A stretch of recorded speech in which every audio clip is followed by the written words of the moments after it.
देश में इस वक्त सबकी नजर एग्जिट पोल के आंकड़ों पर है। हर कोई ये जानना चाहता है कि 4 जून को किसकी सरकार बनेगी। लेकिन मैं आपको बता दूं कि ऐसा नहीं है कि हर बार एग्जिट पोल के नतीजे सटीक ही आए हों। देश में कई बार एग्जिट पोल के आंकड़े और चुनाव के नतीजे अलग अलग आए हैं। अब कब कब एग्जिट पोल के नतीजे गलत साबित हुए हैं, इस जानकारी के लिए आपको हमारा ये वीडियो अंत तक जरूर देखना चाहिए। नमस्कार, आप देख रहे हैं लोकमत हिंदी और मैं हूं आपके साथ विशाल शर्मा। 2004 में मध्य प्रदेश, छत्तीसगढ़ और राजस्थान के विधानसभा चुनाव में जीत से बीजेपी का हौसला बुलंद था। तब इंडिया शाइनिंग का नारा चारों ओर दिख रहा था। एग्जिट पोल में बीजेपी की अगुवाई वाली एनडीए को 240 से 250 से ज्यादा सीटें मिलने का अनुमान जताया जा रहा था। लेकिन जब फाइनल नतीजों का ऐलान हुआ तो स्थिति बिल्कुल अलग बन गई। तब लोगों ने एग्जिट पोल के नतीजे को लेकर सवाल खड़े किए थे। इसके अलावा दिल्ली के 2015 के विधानसभा चुनाव में आपको काफी ज्यादा सीटें मिली थी।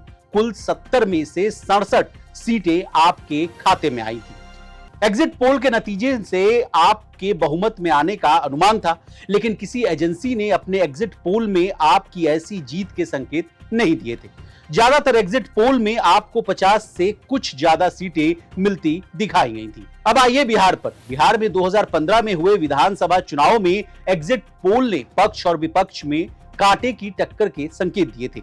एग्जिट पोल ने किसी गठबंधन को बहुमत नहीं मिलने के संकेत दिए थे, लेकिन फाइनल नतीजों में राजद, जदयू, कांग्रेस के गठबंधन ने शानदार जीत हासिल की थी। राजद सबसे बड़े दल के रूप में खड़ा हुआ था।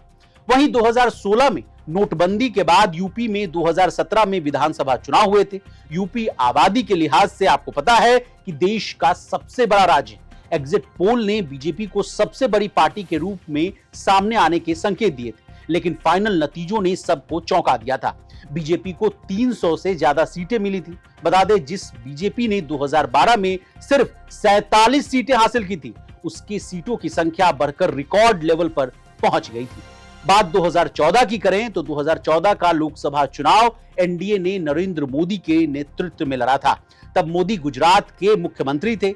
एग्जिट पोल में बीजेपी की अगुवाई वाली एनडीए को सबसे ज्यादा सीटें मिलने का अनुमान जताया गया था, लेकिन एनडीए की जोरदार जीत का अनुमान नहीं जताया गया था। लेकिन फिलहाल रिजल्ट में एनडीए को 300 से ज्यादा सीटें मिली थी। बीजेपी ने 272 से ज्यादा सीटें हासिल की थी, वहीं कांग्रेस को सिर्फ 44 सीटें मिली थी।